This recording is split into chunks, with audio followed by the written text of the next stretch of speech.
නැදුම්ගමේ රාජා ඇතා වුණත් තිරිසන් යෝනි ඉපදුන සතෙක්. එතකොට ඒ නැදුම්ගමේ රාජා ඇතාට තිබිලා තියෙන විශේෂ පිනක්. නමුත් මේ වෙලාවේ මේ රාජා ඇතා දුක් විඳිමින් හොඳ දෙයක් කරනවා.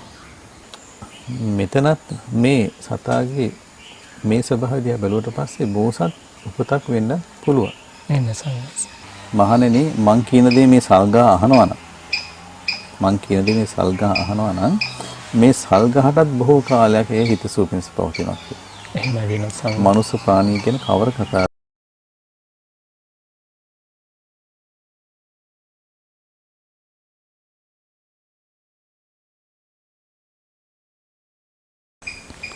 ඒ භාග්‍යවත් අරහත් සම්මා සම්බුදුරජාණන් වහන්සේට මාගේ নমස්කාරය වේවා.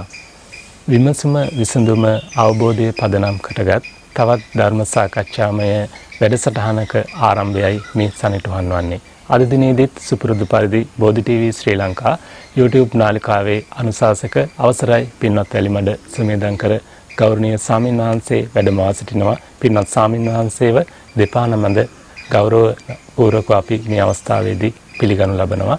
අවසරයි පින්වත් ස්වාමීන් වහන්සේ, අප අද දිනේදී ඔබ වහන්සේගෙන් විමසන්නට බලාපොරොත්තු වන්නේ සුවිශේෂී කාරණාවක් පිළිබඳව. අපි සාමාන්‍ය සත්වයන් අතරේ දකින්නට නොලැබෙන කාරණයක් පිළිබඳව ස්වාමීන් වහන්සේ ශ්‍රී දළදා මාලිගාව සම්බන්ධව කෙරෙන විශේෂ සංස්කෘතිකමය කටයුත්තක් තිබෙනවා, දළදා පෙරහැර පැවැත්වීම කියන කාරණේ. පින්වත් ස්වාමීන් වහන්සේ මේ ශ්‍රී දන්තධාතුන් වහන්සේ වැඩම කරවීමේ ඒ ගෞරවනීය කාර්යභාරය කරන්නේ නැදුම්ගමේ රාජා ඇතා කියන සත්වයා. එතකොට මේ සත්වයාගේ ස්වභාවය ඉක්මවා ගිය ගෞරවයකට වැඳුම් පිදුම් වලට මිනිසුන්ගේ පව වැඳුම් පිදුම් වලට පාත්‍ර වීමේ ස්වභාවයක් අපි මේ නැදුම්ගමේ රාජා ඇතාගේ ඒ සතෙක් වුණත් අපි දකිනවා පින්වත් ස්වාමීන් වහන්සේ. එතකොට අපි සාමාන්‍ය මිනිසුන්ටත් සතුන්ටත් නොලැබෙන ගෞරවයක් විශේෂත්වයක් මුළු ලෝකෙම අවධානය දිනා ගැනීමක් මේ සත්‍යය තුළ තිබෙනවා. එතකොට ස්වාමීන් වහන්සේ අපිට මේ කාරණය සාමාන්‍ය සතුන් මිනිසුන් අභිභාගය මෙන්න මේ සුවිශේෂී ලක්ෂණය කොහොමද පින්වත් ස්වාමීන් වහන්සේ අපිට පැහැදිලි කරගන්න පුළුවන්කම තිබෙන්නේ? හැමදෙනාටම තෙරුවන් සරණයි. නැදුම්ගමේ රාජා ඇතා වර්තමාන ලෝකයේ තුල වර්තමාන මේ සමාජය තුල රාජා ඇතා ප්‍රසිද්ධයි. තිරිසන් ලෝකයේ කියලා කියන්නේ කොහොමත්ම දුක්සහගත තැන. තිරිසන්ගත සත්තු ඒ තිරිසන් ලෝකයේ උපදින්නේ දුක් විඳින්නමයි. නමුත් මේ වෙලාවේ මේ රාජා ඇතා දුක් විඳිමින් හොඳ දෙයක් කරනවා. මේ සියලු තිරිසන්ගත සත්වයන් අතරේ රාජා ඇතාට ලැබුණ සුවිශේෂී අවස්ථාව මේකයි. ඒ තමයි දුක් විඳින ලෝකයක ඉපදිලා එයාට අවස්ථාව ලැබිලා තියෙනවා පිනක් කරගන්න. ඒක මේ රාජා ඇතාට අනිත් සත්ත්වෙන් අනිත් තිරිසන්ගත සත්වයන් අතර ලැබුණ විශේෂ අවස්ථාව. එතකොට මේ පිනකින් ලැබුණ දෙයක් තමයි නැදුම්ගමේ රාජා ඇතාට මේ ලැබුණ අවස්ථාව. දැන් අපි දන්න දෙයක් තියෙනවානේ. ඒ තමයි තිරිසන් සත්තු ගඳයි. තිරිසන් සත්තු පිරිසුදු නෑ. අමාරුයි මිනිස්සු දිහා බැලුවට පස්සේ දත් මැදලා මූණ හොදලා නාලා නේද? ශරීරය දිහා බැලුවත් මේ අසෝචි මල මුත්‍ර පිට වුණත් ඒවා සෝදාගෙන පිරිසුදුව සුවඳ පිටුන් ගල්වාගෙන ඉන්නවනේ. නමුත් සාමාන්‍ය ගත්තට පස්සේ තිරිසන් සත්තු ගැන භාග්‍යතුන් වහන්සේ දේශනා කරන්නේ අසුචි වලක ඉන්නවා හා සමානයි කියලා. නැදුම්ගමේ රාජා ඇතා වුණත් තිරිසන් යෝනි ඉපදුන සතෙක්. එතකොට ඒ නැදුම්ගමේ රාජා ඇතාට තිබිලා තියෙන විශේෂ පිනක්. විශේෂ පිනක් තිබිලා තියෙනවා. ඒ තමයි සතුන් අතරේ ඉහළින් ඉන්න. සමහරක් මං හිතන්නේ දැන් තිරිසන් සත්තු අතරේ ගෞරවයට පාත්‍ර වෙන අවස්ථාත් ඇති. ඒ අය ගැරලේ අයගේ නේද? හැබැයි මනුස්සයන් අතර ගෞරවයට පාත්‍ර වෙලා තියෙනවා විශේෂයෙන්ම දැන් මේ දළදා වහන්සේ වඩම්මව නිසා. ඉතින් මේ පිනක් තුලින් ලබා දෙන ත්‍රිසංගත වුණත් පිනක් තුලින් ලබා දෙන විශේෂ අවස්ථාවක් තමයි මේ. දැන් ඒත් එක්කම පින්වත් ස්වාමීන් වහන්සේ අපි දැන් වෙනත් සත්වයන් දැකලා තියෙනවා විශේෂයෙන් අලි ඇත්තු වගේ සතුන්. අලි ඇත්තු සත් කියන සතුන් තත්ත්ව කොටාශය වෙනත් සතුන් අතර විශේෂත්වයක් තියෙනවා. නමුත් මේ සද්දන්තයි එහෙමයි ස්වාමීන් වහන්සේ. දැන් අනිත් ඇතුන් සහ අලින් කැලේ ජීවත් වෙනවා. මිනිසුන්ගේ අවධානය තරම් දිනාගන්නේ නැහැ. නමුත් මේ රාජායතාගේ ස්වභාවය මිනිසුන් පවා වැඳුම් පිදුම් කරනවා. දැන් දළදා වහන්සේ ළඟට ස්වාමීන් වහන්සේ සාමාන්‍ය මිනිසෙකුට ලං වෙන්න බෑ. නමුත් මේ පෙරහැර පවත්වන හැම කාලයකම දන්ත ධාතුන් වහන්සේ මේ රාජායතා වැඩම කරනවා. ඒකෝර ස්වාමීන් වහන්සේ මේ සතා අර සාමාන්‍ය සත්ත්ව ස්වභාවයෙන් එහාට ගිය කාරණයක් අපි දකින්න ඕනේ ස්වාමීන් වහන්සේ. ඔව් මෙහෙමයි. අපි ඒක දෙපැත්තක් කල්පනා කරොත් මෙහෙමයි. දෙපැත්තක් කියලා කියන්නේ රාජායතයි කැලේ ඉන්න ඇතෙකුයි අතරේ අපි සංසන්දනාත්මක කතා කරොත් එහෙම ස්වාමීන් රාජායතා තමන්ගේ වර්ගයෙන් අයින් වෙලා වෙන වර්ගයක් එක්ක ඉන්නවා. එයාත් එක්ක සමහරක් තවත් කිහිප දෙනෙක් ඉන්නවත් ඇති. දවස පුරා ගත්තට පස්සේ මෙයාට නිදහසේ සැරිසරන් තියෙන අවස්ථාවද වැඩි නිදහසේ සැරිසරන් තියෙන අවස්ථාව අඩුද? අනිත් සතුන්ට සාපේක්ෂව අඩු ස්වභාවයක් තියෙන සතුන්වන්ස නේද? නේ අඩු ස්වභාවයක් තියෙනවා.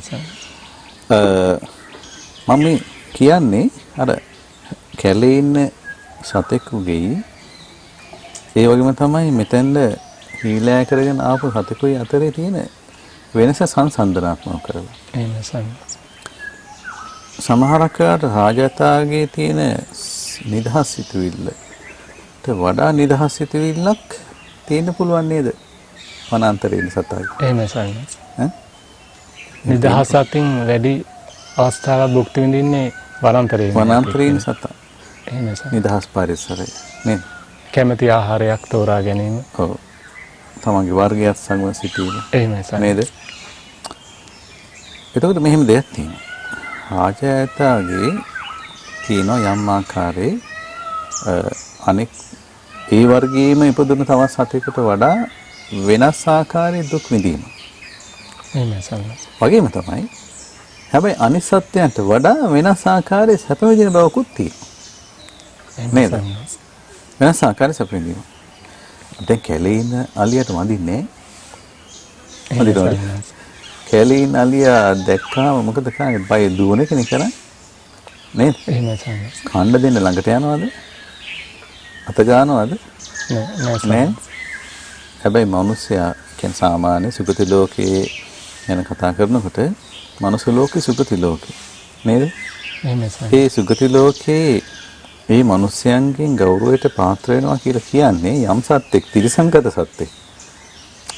ඒක මේ වෙනස්ම ආකාරයේ එයාට ලැබුණ අවස්ථාව. එහෙමයි සන්නස්. අනිත් සත්‍යයට. හැබැයි මෙහෙම දෙයක් තියෙනවා.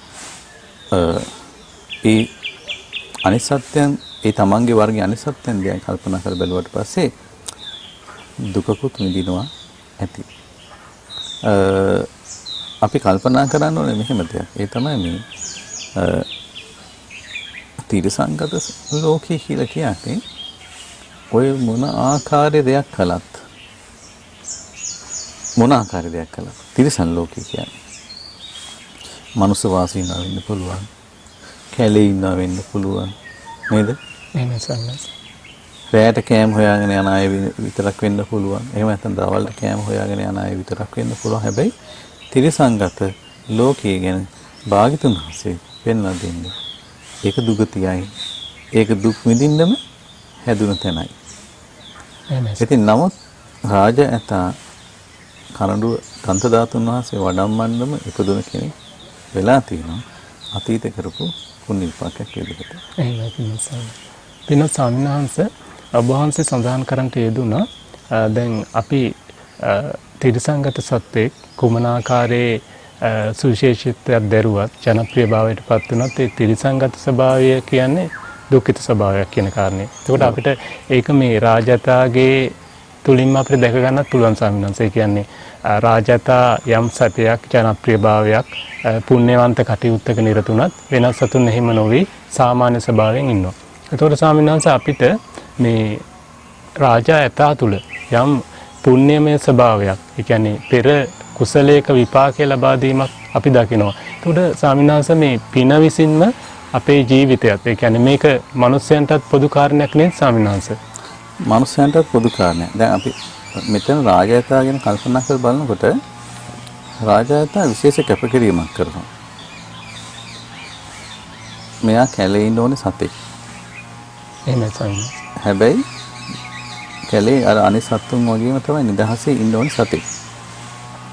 හැබැයි රාජයතාට දැන් කැලේ ඒ සත්වෝ නිදහසේ හිටියයි කියලා ඒ සත්තුන්ට කරන්න පුළුවන් පින මොකද්ද? පුළුවන්? එහෙම හැකියාවක් නැහැ. නෑ. හැබැයි රාජයතා මේ වෙලාවේ මොකද කරන්නේ? නැත්නම් මේ රාජයතා සාහනිකුත් ඔය අපි හිතමු දැන් ඔය බෞද්ධ සංස්කෘතිකට අදාළ ඔය ඇතුනේ තියා අලු ඇතුනේ කොහොමද ඔකට ගෙන්න ගන්න නේද? එතකොට මේ ධාතුන් වහන්සේලා වඳින්න පුදන්න නේද? ඒ පුද පූජා පවත්වන. ඒකට තමයි මේ සම්බන්ධ කරන තියෙන්නේ. ඒ නිදහස අතහැරියේ මේ අය. ඒ නිදහස අතහැරියේ අතහරින්න ඉඩ දුන්නේ මිනිස්සෙක් කවුරු හරි නේද? මේ තිරිසන් මේ සත්වයන්ට පිනක් රැස් කරගන්න. එහෙමයි. එතකොට මේ පිනම හේතු කරගෙන මේ රාජයාට කයිබිදි මන්නේ මතේ සුගති ලෝකෙ උපදින්න පුළුවන්. වගේම තමයි අනිත් සතුත් ඇත්තටම මේ කරන දේ මොකද්ද කියලා හරියටම තේරුම් ගත්තොත්. කියන්නේ එහෙම තේරුම් ගැනීම හැකියාවක් තිරසන් සම්පූර්ණ නැහැ. එහෙමයි. පැහැදීමක් හරි ඇති වුණොත් කරන ක්‍රියාව තුළ අපි අනිත් අය අතර මෙන්න මෙහෙම දෙයක් කරනවා නේද කියලා. අනිවාර්යෙන්ම ඒ අය සුගති ලෝකෙ ඉපදෙන්න ඒක අවස්ථාවක්. හැබැයි මම අර කලින් කිව්වේ එහෙමයි සම්මත. රාජයාට නිදහස නැහැ. නමුත් ඒ නිදහස එයා කැප කරලා තියෙනවා. මේ යහපත් මේ පිනක් පිණිස මේ තිරසම් භාවයේ තිරසම් මේ ස්වභාවයේ අත්මිදවා ගැනීම පිණිස මේක අවස්ථාවක් ලැබිලා තියෙනවා. ඉතින් ඒ නිසා මෙහෙම මේ කාරණේදී අපි ඇත්තටම කැලේ නිදහසේ ඉන්න සත්වෙකු කැලේ නිදහසේ ඒ සැපේ භුක්ති විඳින්මින් ඉන්න සතෙකුට වඩා අපි ඇත්තටම පහදින්න ඕනේ. අවසරයි පින්වත් ස්වාමීන් වහන්සේ, මට මේ සාකච්ඡාවත් එක්ක ඉදිරියට යනකොට මතුවෙච්ච ගැටලුවක් තමයි ස්වාමීන් වහන්සේ රාජයතාගේ ස්වභාවය. එයාගේ නිදහස එයා සීමා කරගෙන තියෙනවා. කැමති ආහාරයක් එයාට සමහර වෙලාවට කන්න බැරි වෙන්න පුළුවන්. තමන්ගේ වර්ගය එක්ක ඉන්න බැරි වෙන්න පුළුවන්. හැබැයි එයා කරන ඒ උතුම් අරමුණ සහ උතුම් කාර්යය උදෙසා එයාට මේ ජීවිතය තුළම එයා ලෝකේ පුරා ප්‍රසිද්ධ වෙලා තියෙනවා. මිනිසුන් පවා වැඳුම් පිදුම් කරනවා. එතකොට ඒ ස්වභාවය ඒ කැපකිරීම රාජයාට තේරුම් ගන්න බැරි වුණාට ස්වාමීන් වහන්සේ එයා ඒ කැපකිරීම කළා තියෙන උතුම් අරමුණක් උදෙසා නේද ස්වාමීන් වහන්සේ? හැබැයි මහත්තයා මේ රාජයාට තමන් කරන ක්‍රියාව දන්නේ නැහැ කියලා එකපාරම අපිට කියන්නත් බෑ නේද? හැබැයි රාජයාට දන්නේ නැතුව ඇති මේ සම්බුදුරජාණන් වහන්සේගේ දළදා වහන්සේ වඩම්මනවා කියලා දන්නේ නැතුව ඇති. හැබැයි රාජයාට දන්නවා ඇති බොහෝ ජනයා වැඳුම් පිදුම් කරන ගරු කරන ඒ ගෞරවයට පාත්‍ර වන උතුම් දෙයක් වෙනුවෙන් තමයි මම මගේ මේ ජීවිතේ කැප කරලා තියෙන්නේ කියලා එයාට මේ දැනෙනවා. ඒක සමහරක් වෙලාවට මේ රාජයාට යනකොට එනකොට බුදුරජාණන් වහන්සේගේ පිළිම වහන්සේලා දකින්නත් ඇති. සෑය දකින්නත් ඇති. දළදා මාලිකාවක් දකින්න නේද? මම දැකලා තියෙනවා සමහර තැන්වල මේ ඇත්තු ස්වාමීන් වහන්සේට වදිනවා. පුරුදු කරලා තියෙනවා. පුරුදු කරලා කිරීම නිසාම දැන් අපි දරුවෝ පුරුදු කරනෝනේ මේ පුතේ ස්වාමීන් වහන්සේට වඳින්න මේ දුවේ ස්වාමීන් වහන්සේට වඳින්න කියලා. ඒ වගේම තමයි මේ පිළිම ඉස්සරහත් වඳිනවා. දැන් එතකොට දැන් දළදා මාලිගාව ඉස්සරහත් වන්දනා කරන බව මම දැකලා තියෙනවා. එතකොට දැන් මේ භාග්‍යතුන් වහන්සේ ගැන ගොඩාක් දන්නේ නැති වුණාට හැබැයි විශේෂ කෙනෙක් වෙනුවෙන් විශේෂ දෙයක් වෙනුවෙන් තමයි මම මේ ක්‍රියාව කරන්නේ කියලා පැහැදිලිවක් ඇතුළේ මේ කටයුතු කරන්නේ. ඉතින් ඒ නිසා රාජකාට මිනිස්සෙකුට තරම් පිනක් රැස් වුණා. හැබැයි පිනක් රැස් කරගන්න. ඒ පින උපකාරී වෙනවා ඒ ජීවිතේ සතුටුත් වෙන්න.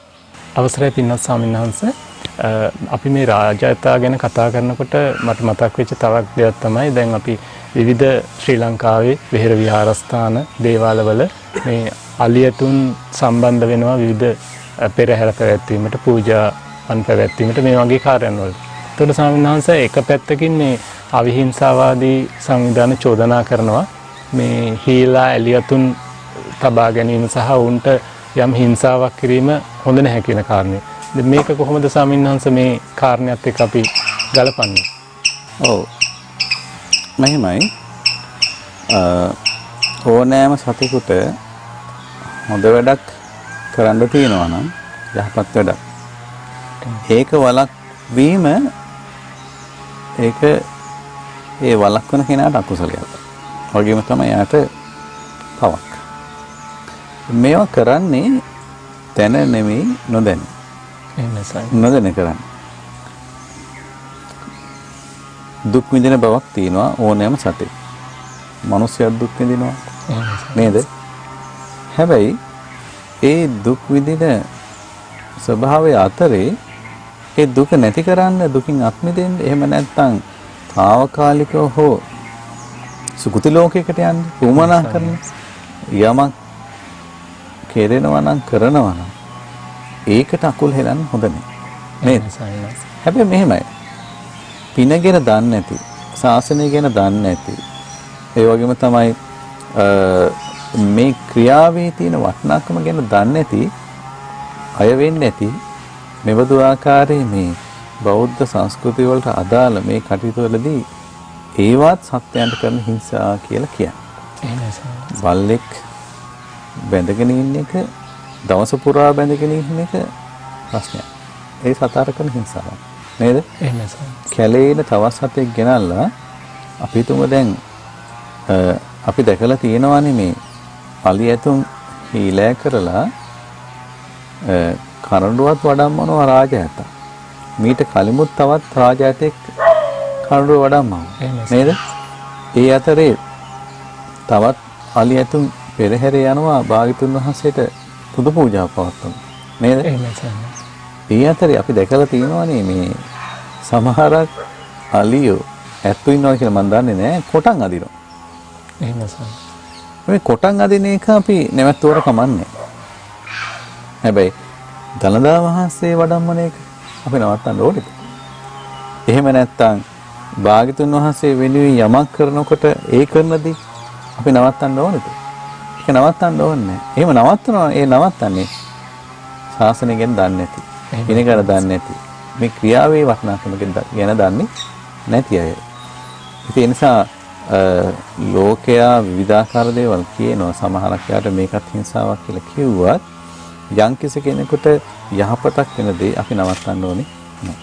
එහෙමයි පින්වත් ස්වාමීන් වහන්සේ. අවසරයි පින්වත් ස්වාමීන් වහන්සේ අපි දන්නවා බුද්ධ චරිතයත් බෝසතාණන් වහන්සේගේ චරිතයත් ගත්තට පස්සේ ඒ බෝසතාණන් වහන්සේටත් භාග්‍යවතුන් වහන්සේටත් ඔවුන්ට පුළුවන් ආකාරයේ උපකාර කරපු තිරිසන්ගත සත්වයින් අපි දන්නවා. ජාතක කතාවන් තුළ අපි අහලා තියෙනවා, දේශනාවන් තුළ අපි ශ්‍රවණය කළා තියෙනවා. ඒකට මේ හැමෝම පින්වත් ස්වාමීන් වහන්සේ යම්කිසි යහපත් තැනකටපත් වුණා, ඔවුන්ගේ ජීවිතය පිනෙන් පුරවගත්තා. ඒකට ඒ කාරණය මේ අපිට මේ රාජතාගේ ස්වභාවය එක්කත් ගලවන්න පුළුවන් නේ ස්වාමීන් වහන්සේ? පුළුවන්. බෝසතාණන් වහන්සේ අපගේ සාසුන් වහන්සේ වෙන භාග්‍යතුන් වහන්සේ ගීගෙදර වාසය කරන කාලේ සතුන් පරිහරණය කළා. මේ කාලේ වගේ ඉස්සර වාහන තිබ්බේ නැති නිසා සත්වයන්ගේ පිටේ නැගලා ගියා. නේද? ඒක ඒ කාලවල සිදුවෙන ක්‍රියාවක්. එතකොට නමුත් මෙහෙම දෙයක් සිදු වෙලා තියෙනවා දැන් අපි දන්න දෙයක් නේද? බෝසතාණන් වහන්සේ ඇසුරු කරපු කාන්ත කස්ස නේද? බෝසතාණන් වහන්සේට ඉතාමත් ආදරෙන් හිටියේ. ගෞරවයෙන් හිටියේ. නේද? ඒ කියන්නේ මේ කට්ටියත් කැමති මනුස්ස ඇසුරේ ඉන්න.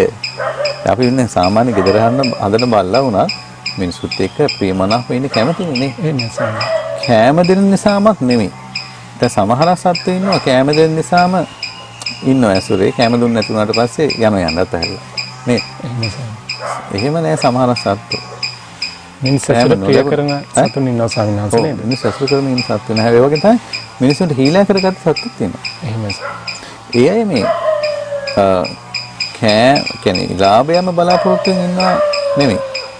එතකොට දැන් කාන්තගස්සයා ගැන කල්පනා කරලා බලුවට පස්සේ බෝසතාණන් වහන්සේ ඇසුරු කරා.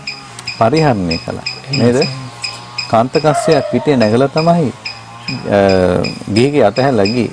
නදියෙන් එතරට ගිහින් කෙස්ටවල් වාලා ඒ ඔක්කොම චාන් නැමැති අර දීලා මේ රජ ඇඳුම් ටික යනකොට ඒ දිහා බලාගෙන හිටියා කාන්තගස්සයා.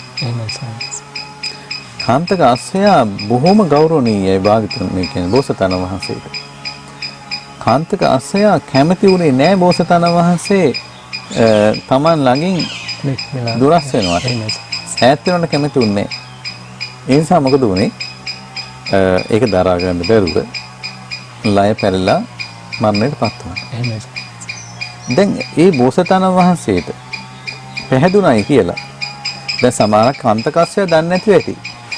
බෝසතාණන් වහන්සේ කියන්නේ කාන්තකස්සය දන්නේ නැතිව ඇති සම්බුද්ධත්වයටපත් ඉන්න කෙනෙක් කියලා. දන්නේ නැති ඇති. නමුත් මොකද වුනේ? කාන්තකස්සය ඒ ලය පැරලා මිය ගියාට පස්සේ අර නිදාගෙන නැගිට්ටා වගේ ඉපදුනා දෙවියන් අතර. කාන්තක නම දිව්‍ය රාජයා නම. ඉතින් එතකොට තිරිසංගත සත්තුන්ටත් අවස්ථාවක් තියෙනවා පිනක් කරලා සුගත ලෝකෙ උපදී. දැන් ඒ වගේම තමයි මණ්ඩුක කියලා ගෙම්බෙක්. කියන්නේ මණ්ඩුක කියලා කියන්නේ ගෙම්බර කියන නම. භාග්‍යතුන් වහන්සේ සවැත් නුවර ජේතවනාරාමේ ධර්මයේ දේශනා කරනවා. මිහිරි හඬි. මණ්ඩුක කියන මේ ගෙම්බෙක් මණ්ඩුක කියන්නේ ගෙම්බට කියන නම. ගෙම්බෙක් මොකද කරන්නේ? හැමදාම අර පොකුරෙන් උඩට ඇවිල්ලා අර භාග්‍යතුන් වහන්සේගේ හඬ අසමින් ඉන්නවා. ඒ හඬට ඇහුම්කන් දෙමින් ඉන්නවා. සතුටු වෙනවා. දැන් ගෙම්බට මොනවද තේරෙන්නේ? මොනවද තේරෙනවද? තේරුම් භාෂාව තේරෙනවද? ඒ මොනවද නෑ හැබැයි පැහැදුනා හරි ලස්සන කටහඬක්. මිහිරි කඳහටක් කියලා මොකක් හරි එයාගේ වචන වලින් හරි එහෙම නැත්නම් සිතුවිලි මාත්‍රකින් හරි පැහැදුනා. ඒ වෙලාවේ ආවා ගොපල්ලෙක් ඇවිල්ලා මොකද කරේ? ගොපල්ල අති කෙවිත තියෙනවනේ. කෙවිත බිමින් තිබ්බහොම.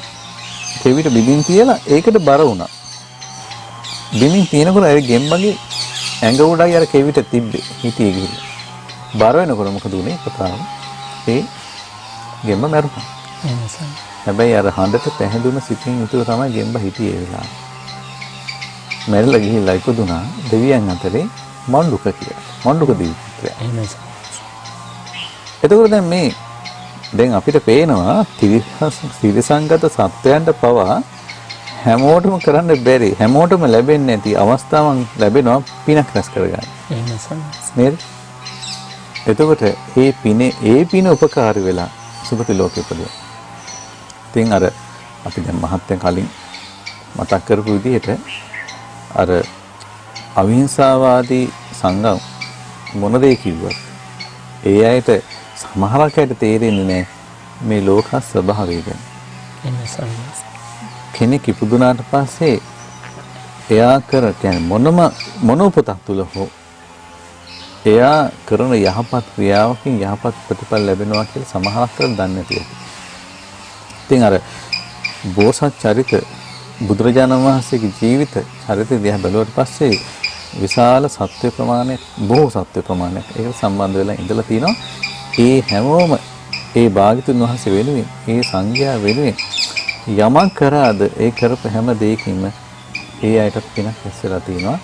ඒක අනිවාර්යෙන්ම තමන්ට සැපේ පිණිස ඒක උපකාර වෙලා තියෙනවා. අපිට එහෙම ගත්තට පස්සේ ශාස්ත්‍රය දිහා බැලුවට පස්සේ අපිට බොහෝ සත්තු ගැන කතා කරන්න පුළුවන්. නම් වශයෙන් කතා කරන්න පුළුවන්. එහෙම ස්වාමීන් මුචලින්ද නාගරාජ පිළිබඳවත් බුද්ධ චරිතයට සඳහන් වෙනවා. සඳහන් වෙනවා. දැන් මුචලින්ද නාගරාජ කියන්නේ නාගරාජ නම මුචලින්ද නාගරාජ ඒ තිරිසන් යෝනි තිරිසන් ලෝකේ ඉපදුනේ. නමුත් භාග්‍යවතුන් වහන්සේ සස්සතියේ ගත කරද්දී සෙවන සැලසුවානේ සෙවන නෙමෙයි අර මහා රස්සක්කේ ආරක්ෂා කරා. දැන් බලන්න මේ බුදුරජාණන් වහන්සේ කියන්නේ මිනිසුන්ගෙන් විතරක් නෙමෙයි ගෞරවයට පාත්‍ර වෙන්නේ. දෙවියන්ගෙන් බ්‍රහ්මයන්ගෙන් පමණක් නෙමෙයි ගෞරවයට පාත්‍ර වෙන්නේ. තිරිසංගත සත්‍යයන්ගෙන් පවා ගෞරවයට පාත්‍ර වෙන උත්තමයන් වහන්සේ ළමයි. ඒ වගේම තමයි යක්ෂයන්ගේ ඊට පස්සේ ප්‍රේතයන්ගේ අසුරයන්ගේ ඊට පස්සේ මේ නිරේ ඉන්න යම රජුරෝ පවා භාග්‍යතුන් වහන්සේ ගැන කතා කරනවා. එතකොට හැබැයි දැන් ওই දුගතියේ ඉන්න ඊටම සුළු සත්‍යයන් පිළිසකර තමයි මේ අවස්ථාව ලැබෙන්නේ. නාලාගිරි ඇත. එහෙම දන්නවනේ. ඒ නාලාගිරි ඇත බොහොම ඡණ්ඩයි පරොසයි නේද? එහෙමයි. බුදුරජාණන් වහන්සේ කෙරේ පැහැදුන්නේ නැද්ද? පැහැදීමට ලක්ව පත් වෙනවා සම්මත. පැහැදුණානේ. ඒ පැහැදීමට පත් වුණ දවසේ ඉඳලා මරණයට පත් වෙනකම්ම ඊට පස්සේ ඡණ්ඩ වැඩ කරාද? ඒවෙන් වැලකීලා හිටියා. ඒ ඇත්ගාලට ගියාම ඊට පස්සේ කිසිම හානියක් අනිත් අය වෙනුවෙන් කරේ නෑ. එතකොට මෙබඳු ආකාරයේ ආශ්චර්යමත් ස්වභාවය අර වෙන කාලවලට වඩා බුද්ධ ශාසනයක් තියෙන කාලයක ඇති වෙනවා. පාරලියක වනේ භාග්‍යතුන් වහන්සේ වැඩ ඉන්නකොට භාග්‍යතුන් වහන්සේ හොඳ කළා වැඩ වාසය කරනකොට බුදුරජාණන් වහන්සේ උපස්ථාන කරේ කවුද? පාරලිය කියන ඇත්රාජ. එහෙමයි නේද? භාග්‍යතුන් වහන්සේට ගෙනලා දෙනවා. ඒක බුදුරජාණන් වහන්සේගේ අසිරිමත් බවක් වගේම තමයි ඒ සත්‍යයන්ට තියෙන හොඳ අවස්ථාව. එහෙමයි. ඉතින් මේ රාජ්‍ය ඇත්තා විතරක් නෙමෙයි ඒ වෙනුවෙන් කැප වෙන හැම ඇතුන්ට අලි ඇතුන්ට ලොකු අවස්ථාවක් ලැබිලා තියෙනවා. තමන්ගේ ජීවිතේට පිනක් රැස් කරගන්න. ඒ පින වළක්වන්න ඕන නෑ කවුරු. හැබැයි මං කියන්නේ කොටන් අදින එක නැවතවර කමන්නේ. එහෙම නැත්තම් ලස්සනට තියාගෙන බැදලා තියෙන එක ලස්සන තියාගෙන වෙන දෙයකට නොකර නේද? ඒ වගේ නැවතවර කමන්නේ දැන් මේ ඇත්ත විතරක් නෙවෙයි දැන් ඕන්තන සත්තු මේ අරගෙන ඇවිල්ලා ඊට පස්සේ දැන් කූඩු කරලා ඉන්නේ බලන්න සාමාන්‍ය අප කුරුල්ල කූඩු කරලා ඉන්නවා නේද? ඊට පස්සේ ඔය මොනවද අහිංසාවාදී සංගම් නේද? ඔය කුකුල මරන්නේ නේ. ඒ වලින් කතා කරන්නත් එපෑනේ. ඉතින් එතකොට අපේ සාමාන්‍ය පරිසර දිහා බැලුවට පස්සේ අපි මොනම සතෙක් හරි යහපතක යෙදෙනවනම් ඒක පිනක් නේද? මේ ලෝකේ වැඩ වාසය කරන උතුම් අය වෙනුවෙන් ඒ කැප වෙනවනම් කැප කරනවනම් ඒ වෙනුවෙන් සතුටු වෙන්න කාරණේ. එහෙමයි. සරේ පින්නත් ස්වාමීන් වහන්සේ අපි අසා තිබෙන ආකාරයට භාග්‍යවතුන් වහන්සේ බුද්ධත්වයට පත් වෙන්නට කලින් සංසාරේ බොහෝ කාලයක් බෝසතාණන් වහන්සේ විදියට සැරිසරලා තිබෙනවා. ඒ අවස්ථාවන් වලදී බෝසතාණන් වහන්සේ හැම භවයකම මිනිසෙක් විදියට උප්පත්ති ලබන්නේ නැහැ. තිරිසන්ගත සතුන් ස්වභාවයෙන්ුත් ඉඳලා තිබෙනවා. එතකොට ඒ අවස්ථාවන් වලදී තිරිසන්ගත සතුන් විදියට හිටියට වෙන සතුන්ට වඩා විශේෂ ගුණාත්මක භාවයක් අපේ බෝධිසත්ව චරිත තුළ සත්‍යයක් විදියට උනොත් දැක්කා. ඇත්තටම ස්වාමීන් වහන්සේ මේ නැදුම්ගමුවේ ඇතා කියන නැදුම්ගමුවේ රාජ ඇතා කියන සත්‍යයත් එහෙම වෙන්න බැරිද ස්වාමීන් වහන්සේ? එහෙම වෙන්න පුළුවන්. බෝසතාණන් වහන්සේ ලෙස පෙරම් පුරණ කාලේ අපි දන්න දෙයක් තියෙනවානේ. භාග්‍යතුන් වහන්සේ බෝසතාණන් වහන්සේ ලෙස උසබෙක් වෙනත් ඉපදිලා තිනවා. හැබැයි ඒ උසබයන් අතරේ අග්‍රයි. එහෙම සාරයි.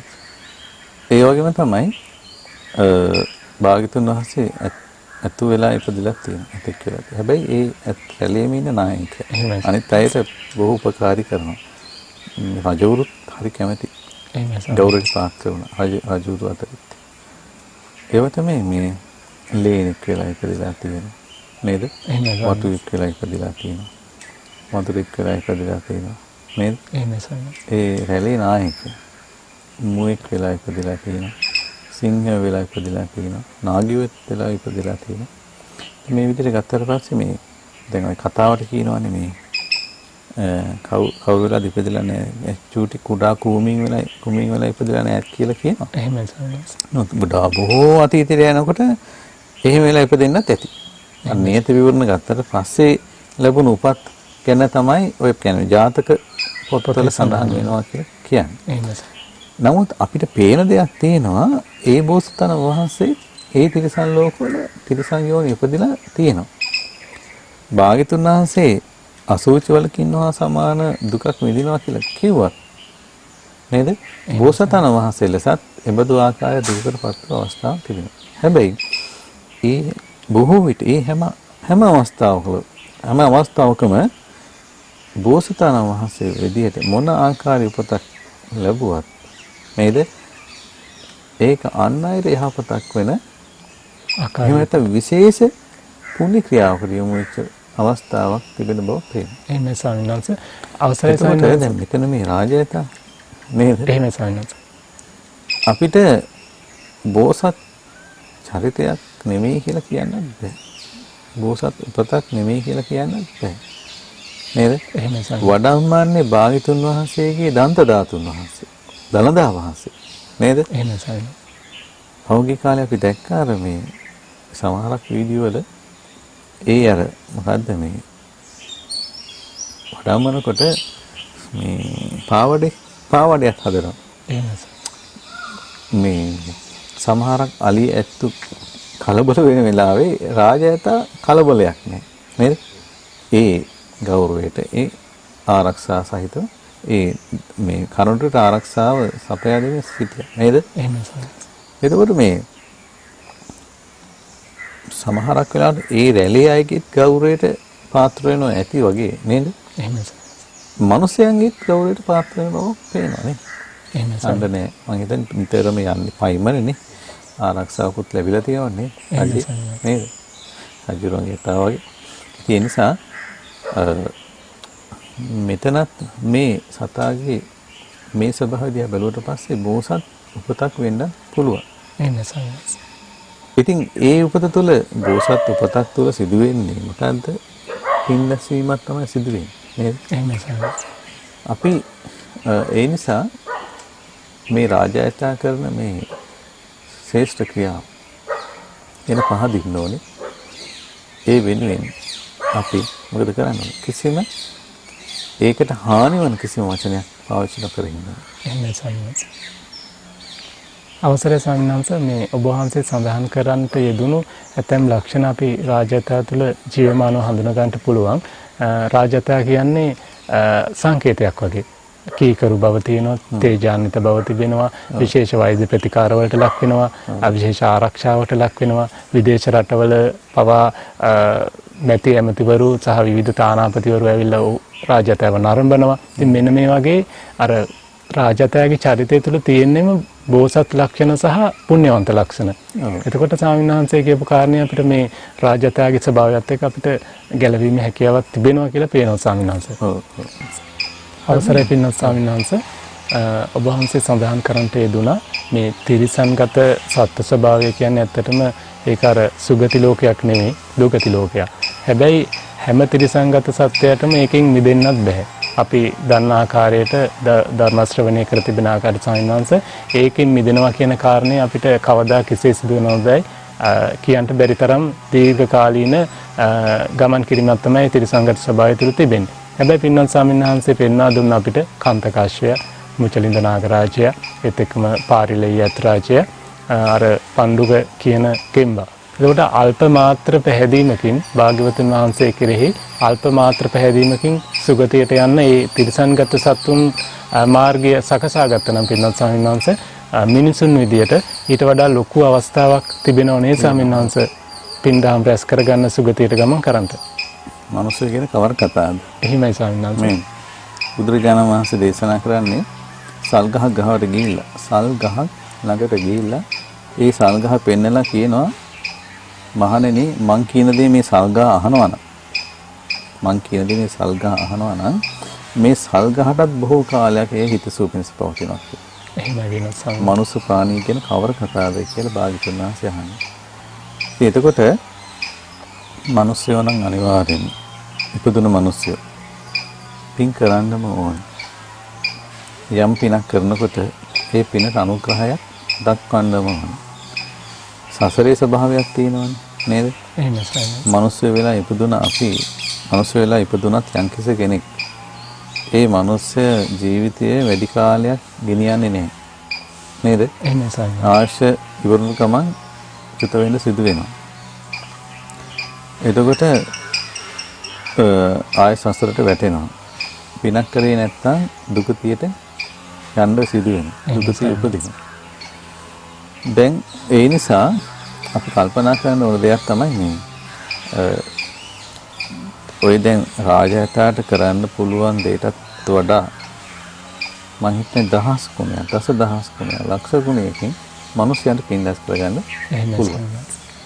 බුදුරජාණන් වහන්සේ ගැන දැනගෙන බුදුරජාණන් වහන්සේ කෙරෙහි පැහැදිලා භාග්‍යතුන් වහන්සේ දේශනා කළ දාල ධර්මයේ මොකද්ද කියලා මනාකොට දැනගෙන ගත කරන ජීවිතය මේ වෙන කිසි දෙයකට සම කරන්න බෑ. එහෙමයි පිනකට.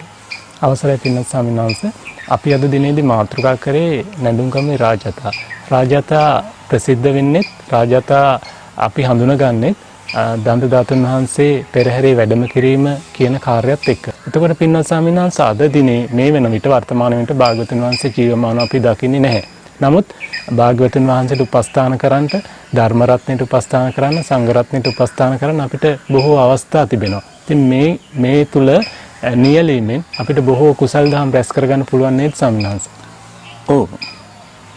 බොහෝ කුසල් දහම් රැස් කරගන්න පුළුවන්.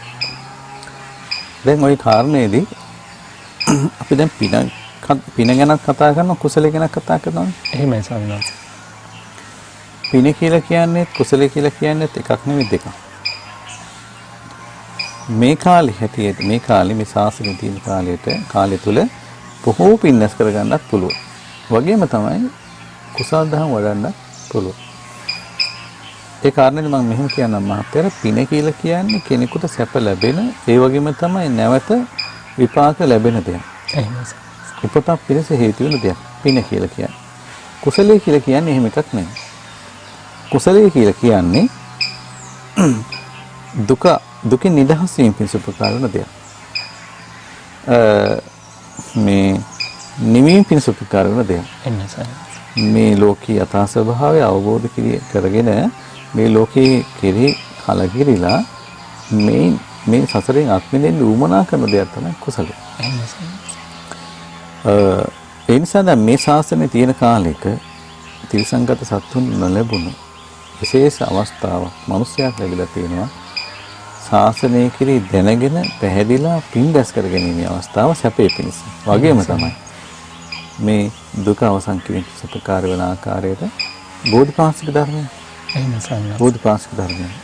ඒවා දිනු කර ගැනීම. පොදුවාගෙන වැඩි දිනු කර ගැනීමේ අවස්ථාව ලැබිලා තියෙනවා. එතකොට ස්වාමීන් වහන්සේ දැන් අද සමාජයේ බොහෝ කෙනෙක් හිතනවා මේ පින් දහම් කිරීම විතරයි අපි කරන්න ඕන. කුසලය කියන එක වැඩිම පිළිබඳව ඊතරම් අවබෝධයක් නැහැ. මේ පිනත් කුසලයත් අපි වෙන්කොට හඳුනාගන්නේ කොහොමද ස්වාමීන් වහන්සේ? අපි මේ දෙකෙන් ප්‍රමුඛතාවය දෙන්න ඕන කුමන කාරණයටද? ඔව්. ඇත්තටම සමාජයේ දිහා බැලුවට පස්සේ මේ පිනත් කුසලයක් කියන්නේ දෙකක් කියලා අඳුරගෙනත් නැහැ. පින් කරන්නේත් නැහැ බොහෝ අය. මේ කුසල වඩන්නේත් නැහැ. පිනත් උපකාරී වෙනවා. පිනත් බොහෝ උපකාරී. කුසල් බොහෝ උපකාරී. විශේෂයෙන්ම මේ බුද්ධ ශාසනය තියෙන කාලෙක අපි කුසල ධර්මයේ පැත්තට යොමු වෙන්න ඕන. හැබැයි භාග්‍යතුන් වහන්සේ දේශනා කරන මා භික්ඛවේ පුඤ්ඤානම් භාවිත. පින් කරන්න බය වෙන්න එපා කියලා දේශනා කරන භාග්‍යතුන් වහන්සේ. ඇයි එහෙම කියන්නේ? පින් කරන්න බය වෙන්න එපා කියන්නේ පින කියලා කියන කාරණේ, පින් කිරීම කියන කාරණේ නිවනට අනුතරක් වෙන්නේ නැහැ. කුසලයට ඒක රුකුලක් වෙනවා. එහෙමයි සර්. කුසල පින ගැන කතා කරනකොටත් කුසල ගැන කතා කරනකොටත් සීලය අපිට අතහරින්න බෑනේ. නේද? එහෙමයි සර්. පින කියලා භාග්‍යතුන් වහන්සේ පුණ්‍ය ක්‍රියාවක් විදිහට සීලය පෙන්වලා දෙනවා. කුසල ක්‍රියාවක් විදිහට සීලය පෙන්වලා දෙනවා. හැබැයි මෙතන මෙහෙමයි කුසලයක් වෙන්නේ දුකින් නිදහස් වීම පිණිස යොමු වූ බවක් තුල පමණයි. දුකින් නිදහස් වීම පිණිස. නිවීම පිණිස. ඒක ආර්ය අෂ්ටාංගික මාර්ගයට යොමු වීම. යොමු වීමක් විදිහට තිබ්බොත් අන්න ඒක කුසලයක් බවට පත් වෙනවා. මොකද මිනිස්යාගේ සිතේ තියෙන කෙලෙස් බැහැර වීමෙන් තමයි දුක අවසන් කරන්න පුළුවන් වෙන්නේ. පිනෙන් කෙලෙස් බැහැර වෙන්නේ නැහැ. පිනෙන් කරන්නේ පුණ්‍ය ක්‍රියා වස්තු විදිහට භාග්‍යතුන් වහන්සේ දේශනා කරන දාන සීල භාවනා. ඒ අතරේ තවත් දේවල් තියෙනවා දෙමාපිය සැලකීම, බදු ආකාර දේවල්, වැඩිහිටියන් ගෞරව කිරීම, සර්වම බ්‍රාහ්මණ උපස්ථාන කිරීම ආදී දේවල් තියෙනවා. නමුත් ඒ ඔක්කොමත් අපි එකතු කරන්න පුළුවන් දාන සීල භාවනා කියන දෙයට. දැන් එහෙම කරත් ඒ කරන ක්‍රියාවේ ආශ්‍රව ශේ කරන්න බෑ. ආශ්‍රව ශේ වෙන්න නම් එහෙම නැත්නම් හිතේ තියෙන කෙලෙස් බැහැරට යන්න නම් සීල සමාධි ප්‍රඥා කියන දේ වැඩෙන්න ඕන කෙනෙක් තුළ. එතකොට දැන් සීල සමාධි ප්‍රඥා කියන මේ විදිහට වැඩෙන යම් ක්‍රියාවක් ඇද්ද? ඒක කුසල ක්‍රියාවක්. විශේෂයෙන්ම මේ දැන් මෙහි අවසානයේ ප්‍රඥාවනේ. ප්‍රඥාවටත් එහා තව තියෙනවා. විමුක්ති ඥාන දර්ශනය කියලා. නේද? එතකොට ප්‍රඥාව මේ ලෝකයේ තියෙන යථාර්ථය දැන ගැනීම එක කුසලයක්. ඒ සඳහා යොමු වෙච්ච සමාධිය එකත් කුසලයක්. ඒ සඳහා යොමු වෙච්ච සීලයත් එකත් කුසලයක්. ඒ ප්‍රඥාව තුළින් අවබෝධයෙන් කලකිරීමක් උපදවන එකත් ප්‍රඥා මේ කුසලයක්. විමුක්තියක් ලබන කුසලයක්. එතකොට ගත කරන ජීවිතය තුළ අපි බහුල වශයෙන් කුසලයට යොමු වෙන්න ඕනේ. ඒ කුසලයට යොමු වෙන ඇයට අනිවාර්යයෙන් පිනත් රැස් වෙනවා. පින රැස් වෙනවා කියන එකකට වඩා ඇත්තම තියෙන පින සේ වෙලා යනවා. නමුත් ඒ කුසල් රැස් කරන අතරේ කුසල් වඩන අතරේ පින් කරන්න බය වෙන්න ඕනේ නෑ. අවසරයි සාමිනහන්ස මේ කුසල් දහම් පින ගැන කතා කරද්දී වහන්සේ සඳහන් කරා බෝධිපාශික ධර්ම කරුණු පිළිබඳව අපිට මේ කාල වේලාවත් එක්ක කෙටියෙන් පැහැදිලි කර දෙන සාමිනහන්ස මේ බෝධිපාශික ධර්මයන් කියලා කියන්නේ ඒක තමයි අපි අර්ථ වශයෙන් කිව්වොත් බෝධි කියලා කියන අවබෝධයේ පාශික ඒකට හේතු වෙන නැත්නම් පක්ෂ වෙන ධර්මය බෝධිපාශික ධර්මය. අවබෝධයට පක්ෂ වෙන අවබෝධයට හේතු වෙන ධර්මය. කරුණු දැන් ධර්මයේ කරපස් කරුණු. එතකොට බෝධිපාශික ධර්මයන් භාග්‍යතුන් වහන්සේ දේශනා කරන 37ක් ගැන. සතර සතිපට්ඨාන, සතර සම්‍යක් ප්‍රදාන වීර්ය, සතර ඉරිදිපාද, පංච ඉන්ද්‍රිය, පංච බල, සත්බොජ්ජංග ආර්ය අෂ්ටාංග මාර්ගය. එතකොට මෙන්න මේ බෝධිපාශික ධර්මයන් මේ සත්‍යස් බෝධිපාශික ධර්මයන් තමයි ඍජුවම නිවීම පිණිස එහෙම නැත්නම් මේ දුක අවසන් කිරීම පිණිස ආශ්‍රවයෙන් පිණිස උපකාර වෙන්නේ. පැහැදිලිවම අපි කතා කරොත් කුසලය කියන්නේ මෙන්න මේ බෝධිපාශික ධර්ම. ඉතින් මනුස්ස ජීවිතයක් ලැබූ කෙනෙක් දැන් තිරිසන් රාජාතාට මේක කරන්න බෑ. අපිට කරන්න වඩම්මන්න බෑ. රාජාතාට කරන්න පුළුවන්. නේද? ඒක කර පමණින් රාජාතා ඒක කළ පමණින් එයාට දුක අවසන් කරන්න බෑ. අපිට බෑ කරුණු වඩම්මන්න. නමුත් අපිට පුළුවන් බෝධිපාශික ධර්මයෙන් වඩම්මන්න. නේද?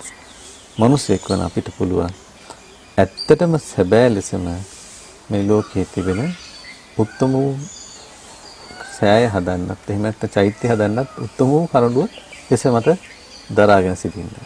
ඒ තමයි බුදුරජාණන් වහන්සේ දේශනා කරවදා ධර්මය. ඒ සත්‍ය අවබෝධ. ඒක දරාගෙන හිටියොත් ඒ දරාගෙන ඉන්න කෙනාට අනිවාර්යයෙන්ම මේ ජීවිතේ සැපයටපත් වෙන්න පුළුවන් වගේ තමයි උපදිනවන පරලෝක සැපයටපත් වෙන පරම සැපේ ලැබෙනවා. එහෙමයි. රාජ්‍යත ගැන කතා කරන අද දවසේ අපි හැමෝම ඒ රාජ්‍යතාගේ ඒ ශ්‍රේෂ්ඨ කියාවගෙන පහදින්න ඕනේ. අපිට බැරි වුණත් රාජ්‍යතයි දේ කරනවා. හැබැයි රාජ්‍යතයට බැරි දේ අපිට කරන්න පුළුවන් මේ දුක අවසන් කරන්න. ඒ සඳහා මේ සිත යොමු කරමු කියන අදහස තමයි අපි විතරම අනිත් අයට දෙන්න ඕනේ. එහෙමයි පින්වත් සවිනාස. අද දිනේ මම හිතන්නේ ඊටම වැදගත් ධර්ම කරුණු රාශියක් අපිට මතු කර ගන්නට පිළිවන්කම ලැබුණා. අප අද දිනේදී මාතෘකා කරේ නැඳුම්ගමුවේ රාජායතා කියන ඒ සුවිශේෂී සත්‍ය පිළිබඳව. මම හිතන්නේ මේ නැඳුම්ගමුවේ රාජාතා තිරිසන්ගත සත්වෙක් වුණත් එම සතත් එක්ක බැඳිලා තිබෙන ධර්මය, ඒ සතා පිරිපස තිබෙන සැබෑ ධර්මය ඊටම යථාර්ථවාදී විදියට මතු කරන්නට විමසුම විසඳුම අවබෝධය පදනම් කරගත් මේ සුවිශේෂී ධර්ම සාකච්ඡාව තුළ අපට පිළියම්කම ලැබුණා. අද දිනේදීත් ඒ උදෙසා වැඩම අවදාලේ බෝධි TV ශ්‍රී ලංකා YouTube නාලිකාවේ අනුශාසක අවසරයි පින්වත් වැලිමඩ සුමේදංකර ගෞරවනීය ස්වාමින්වහන්සේ. පින්වත් ස්වාමින්වහන්සේට අපි පුණ්‍ය අනුමෝදනා පූර්වකව ගෞරවය පුද කරමින් අද දිනේදී මේ ධර්ම සාකච්ඡාව අවසන් කරනවා. සියලු දෙනාටම තෙරුවන්